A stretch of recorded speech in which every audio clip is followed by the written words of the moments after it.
नमस्कार। आप देख रहे हैं हल्ला बोल टीवी। मैं हूं सुशील कुमार सिंह। मुंबई सट्टा बाजार बिहार में किसे मुख्यमंत्री बना रहा, किस चेहरे पर कितना का भाव लग रहा, आइए जानते हैं हल्ला बोल टीवी के editor in chief Deepak Sharma से। देखिए, मुंबई सट्टा बाजार की अपनी कहानी है और अपना गणित है।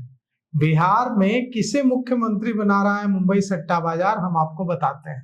तो बिहार में अब यह तय हो चुका है कि नीतीश कुमार मुख्यमंत्री नहीं रहेंगे।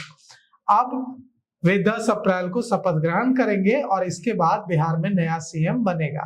अब सीएम बनना है बिहार में, लेकिन इस पर सट्टेबाजी करोड़ों रुपए की हो रही है मुंबई के सट्टा बाजार में। मुंबई, दिल्ली और पुणे में सटोरिये 10 चेहरों पर करोड़ों करोड़ रुपए का दांव लगा रहे हैं और बिहार में बैठे महारथी भी सट्टा बाजार के इन सटोरियों की जो जानकारी है उस पर दंग है कि इन्हें इतनी जानकारी बिहार की राजनीति की कैसे है। तो हम आपको वो 10 नाम बताते हैं जिस पर भाव लग रहा है और जो रेस में सबसे ज्यादा आगे चल रहा है। तो पहला नाम है बिहार के डिप्टी सीएम सम्राट चौधरी का, लेकिन यह नाम पिछले कुछ दिनों में 5 दिनों में नीचे उतर गया है। यह नाम एकदम ऊपर चल रहा था और 60 से 68 रुपए का रेट चल रहा था सम्राट चौधरी के नाम पर। 60 से 68 रुपए का रेट का मतलब ये हुआ कि अगर सम्राट चौधरी मुख्यमंत्री बन जाते हैं तो 1 लाख रुपए लगाने वाले को 1,60,000 रुपए मिलेंगे। लेकिन पिछले 5 दिनों में सम्राट चौधरी का रेट कम हुआ है और अब यह भाव 60-68 से उतरकर 50 रुपए के आसपास घूम रहा है।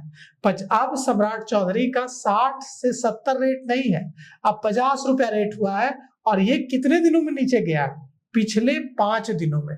क्यों?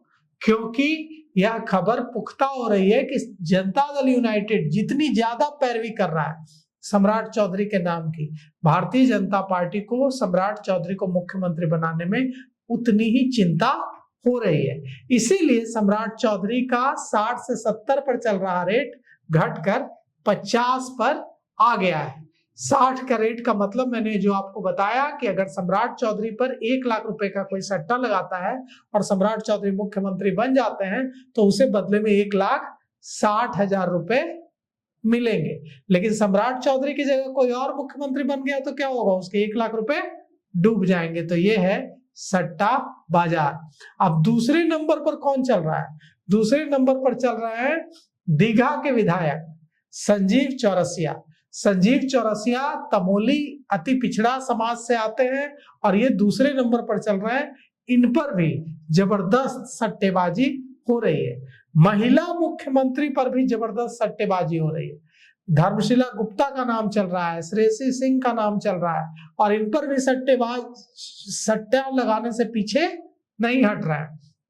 सट्टेबाजों को उम्मीद है कि इस बार बिहार में भारतीय जनता पार्टी महिला मुख्यमंत्री बना सकती है और 50 रुपए का भाव चल रहा है। यानी कि अगर 1 लाख रुपया लगाता है महिला मुख्यमंत्री पर, अगर कोई 1 लाख रुपया लगाता है और महिला मुख्यमंत्री बन जाती है तो उसे 1.5 लाख रुपए मिलेंगे और अगर कोई पुरुष मुख्यमंत्री बनता है तो उसके 1 लाख रुपए डूब जाएंगे।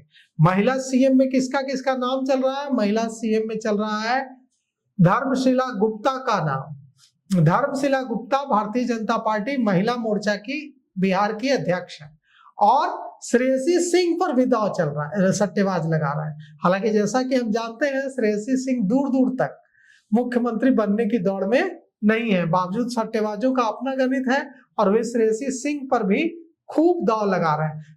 यहां तक कि प्रेम कुमार जो विधानसभा अध्यक्ष है, डॉक्टर प्रेम कुमार गया से 9 बार से विधायक हैं, उनके नाम पर खूब सट्टेबाजी हो रही है। गृह राज्य मंत्री नित्यानंद राय का भाव और प्रेम कुमार का भाव, दोनों का भाव 40 पैसा चल रहा है। सम्राट चौधरी का भाव फिलहाल 50 पैसे के आसपास चल रहा है और प्रेम कुमार, डॉक्टर प्रेम कुमार और नित्यानंद दोनों का भाव 40 पैसे के आसपास चल रहा है। तो नंबर 1 पर है सम्राट चौधरी और नंबर 2 पर है संजीव चौरसिया और नंबर 3 पर है मंगल पांडे। अब मंगल पांडे का नाम कैसे नंबर 3 पर चल रहा है सटोरियों के दिमाग में, ये भी अचरज की बात है क्योंकि मंगल पांडे रेस में बहुत पीछे हैं। भारतीय जनता पार्टी को यह पता है कि बिहार में सवर्ण मुख्यमंत्री देना अभी इस मौके पर भारतीय जनता पार्टी को अति पिछड़ों और दलितों से दूर करेगा। इसलिए भारतीय जनता पार्टी बिहार में सवर्ण मुख्यमंत्री नहीं देगी। बावजूद इसके सटोरिये मंगल पांडे पर खूब सट्टा लगा रहे हैं। नित्यानंद राय पर भी खूब सट्टेबाजी हो रही है, जबकि नित्यानंद राय को मुख्यमंत्री बनाने में एक सबसे बड़ी दिक्कत यह है कि वे जिस जाति यादव जाति से आते हैं, वो यादव जाति भारतीय जनता पार्टी को वोट नहीं करती है, वो भारतीय जनता पार्टी के खिलाफ वोट करती है। हालांकि नित्यानंद राय एबीवीपी बैकग्राउंड से आते हैं, आरएसएस बैकग्राउंड से आते हैं, इसके बावजूद नित्यानंद राय उतनी मजबूत रेस में नहीं है। प्रेम कुमार एबीवीपी से आते हैं, अखिल भारतीय विद्यार्थी परिषद में रहे हैं, विधानसभा अध्यक्ष हैं, हाल के दिनों में आरएसएस मुख्यालय नागपुर भी गए हैं, ईबीसी से आते हैं, लेकिन इनके नाम पर भी 40 पैसे का रेट लग रहा है और ये नाम बहुत आगे चल रहा है। विजय सिन्हा पर भी जमकर सट्टेबाजी हो रही है। हालांकि विजय सिन्हा रेस में पीछे हैं क्योंकि वे भूमिहार जाति से आते हैं और भूमिहार जाति कोर वोटर है भारतीय जनता पार्टी का, लेकिन भूमिहार को सीएम बनाकर दूसरी जातियां नाराज हो जाएंगी, इसलिए भारतीय जनता पार्टी ये जोखिम लेगी ऐसा लगता नहीं है। जैसा कि हमने बताया, धर्मशिला गुप्ता के नाम पर जमकर चर्चा है और प्रमोद चंद्रवंशी ईबीसी से आने वाले मंत्री हैं, उनके नाम की भी चर्चा है। तो उनके नाम पर भी, धर्मशिला गुप्ता और प्रमोद चंद्रवंशी पर भी जमकर सट्टेबाजी हो रही है। रामेश्वर चौरसिया पर भी सट्टेबाजी हो रही है और रामेश्वर सटोरियों को लगता है, सट्टेबाजों को लगता है कि रामेश्वर चौरसिया भी बहुत मजबूत है। तो जैसा कि हम जानते हैं, सट्टेबाजी तो कोई लीगल चीज है नहीं भारत में, यह तो बैन है, लेकिन सट्टा बाजार और खासकर मुंबई का सट्टा बाजार करोड़ों अरबों रुपए का सट्टा बाजार है और जो सट्टेबाज हैं वो इतनी जानकारी रखते हैं कि जो बिहार की राजनीति के बड़े महारथी होने का दावा करने वाले लोग हैं, उनका दिमाग भी घूम जाए।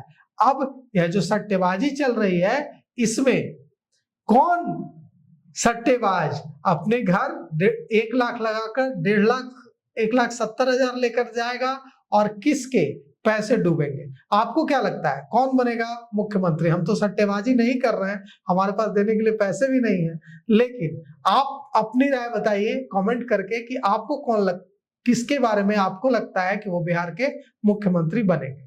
तो अभी तक के लिए इतना ही। देखते रहिए हल्ला बोल टीवी। धन्यवाद।